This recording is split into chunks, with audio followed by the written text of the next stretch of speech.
Episode 1. The Old Sailor. Section 3. The Black Spot. This project was prepared by Bruar Rasul Sharif, teaching at Safin High School in Rania. At about midday, I went to see the captain.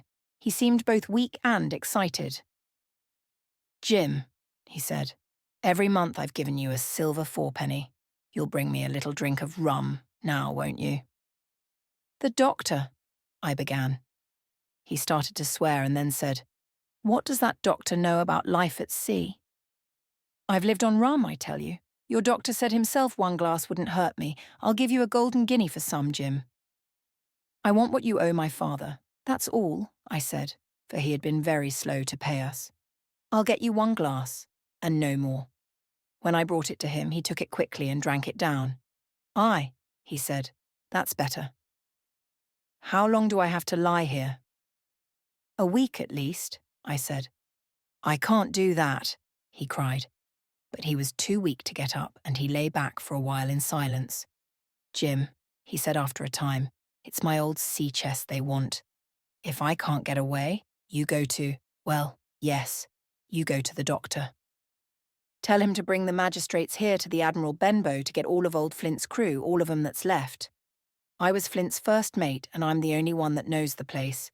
He gave it to me when he was dying, but don't tell the doctor unless they get the black spot on me, or unless you see that black dog, or the sailor with one leg."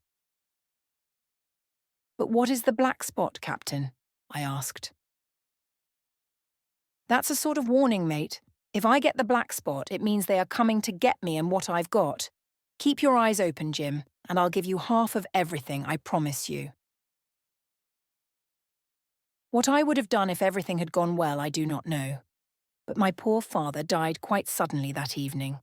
All of the neighbours came to visit, and there was a lot to arrange, so I was too busy and upset to think of the captain. The following day, the captain came downstairs, ate a little, and got himself some rum. On the night before we buried my father, he was as drunk as ever.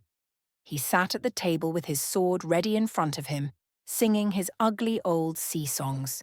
But he was still very weak and seemed to be getting worse, not better. Several days later, on a cold, foggy afternoon, I was standing at the door full of sad thoughts about my father. As I stood there, I saw someone coming slowly along the road. The man was blind. He was walking along tapping a stick in front of him. He wore a cloth over his eyes and nose and was bent over.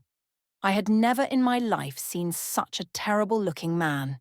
He stopped a little way from the inn, and he said in a loud voice, "Will any good man tell a poor blind man where he is?" "You are at the Admiral Benbow," I replied. "Give me your hand, young friend, and lead me in," he said. I held out my hand, and the horrible man held it hard. He pulled me up close to him and said, "Now, boy, take me in to the captain." "Sir," I said, "I can't. The captain is not what he used to be. He sits with his sword ready." "Take me in or I'll break your arm," he said, and pulled my arm roughly. It was the hardest, coldest voice I had ever heard. I was so frightened that I led him into the room where the captain was sitting. The poor captain lifted his head, and it was easy to see that he was very frightened. "Now, Bill, sit where you are," said the man. "Hold out your left hand. Boy, take his left hand and bring it near my right hand." We both did what we were told, and I saw him put something into the captain's hand, which quickly closed on it. The blind man suddenly went out of the door. I stood without moving and heard his stick go tap-tapping down the street. The captain looked down into his hand. "10 o'clock, he cried. "I've got 6 hours, Isha," he said, and tried to stand up. But he suddenly put his hand to his neck, and then, with a strange sound, fell face first onto the floor. I shouted to my mother, but it was too late. The captain was dead,